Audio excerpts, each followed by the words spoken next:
Hello, welcome to my channel.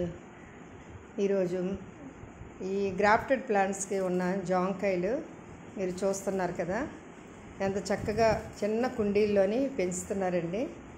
మరి దీనికి తోటమాలి అంతా కూడా మందులు వేయడం, మరి చెట్లన్నిటికీ నీళ్లు పోయడం ఇవన్నీ కూడా చేస్తున్నారు. అయితే ఆ ఇంట్లో మాత్రం ఆ ఇల్లు గలలు లేరండి.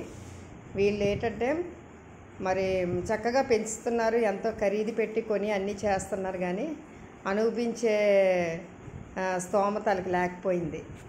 కానీ ఎంత చక్కగా పెరుగుతున్నాయి చూడండి. ఇవి చూసి నేను వీడియో తీసుకుంటున్నాను, ఎంత హ్యాపీగా ఫీల్ అయ్యి. ఇది మరి ఇదిగోండి, ఇది ద్రాక్ష చెట్టు. ఇవన్నీ కూడా చాలా చక్కగా మరి చూడడానికి ఎంతో ఆనందంగా ఉంది. దేనికైనా సరే మనము కష్టపడిన దానికి ప్రతిఫలం పొందుకునేటట్టుగా మనం చూసుకోవాలండి.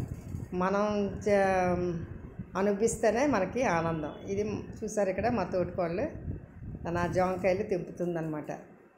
ఇగో ఎందుకంటే మరి ఆ చుట్టుపక్కల అందరూ కూడా వీళ్ళందరికీ బాగా తెలుసు కాబట్టి మరి ఆ జాంకాయలు వీళ్ళు తెంపుకున్నా ఎవరు కూడా ఏమి కూడా అనరు, వాళ్ళకి ఆ రైట్స్ ఉన్నాయి.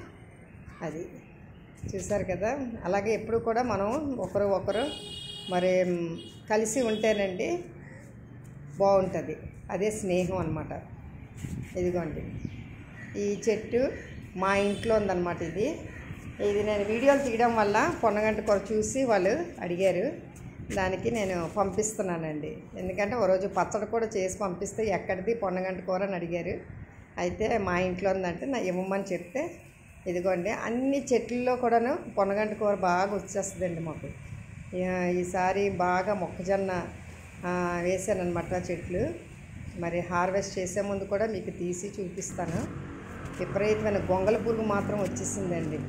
చిక్కుడు పాదుకి వాటికి బాగాను. మరి ఇంకేం చేయలేకపోయాను, ఎందుకంటే మరి ఈ బటర్ఫ్లైలు అవి వెళ్ళిపోతాయి కదా. ఇంక సరే ఈసారికి వదిలేసాను అనమాట, పోతే పోనీ అని.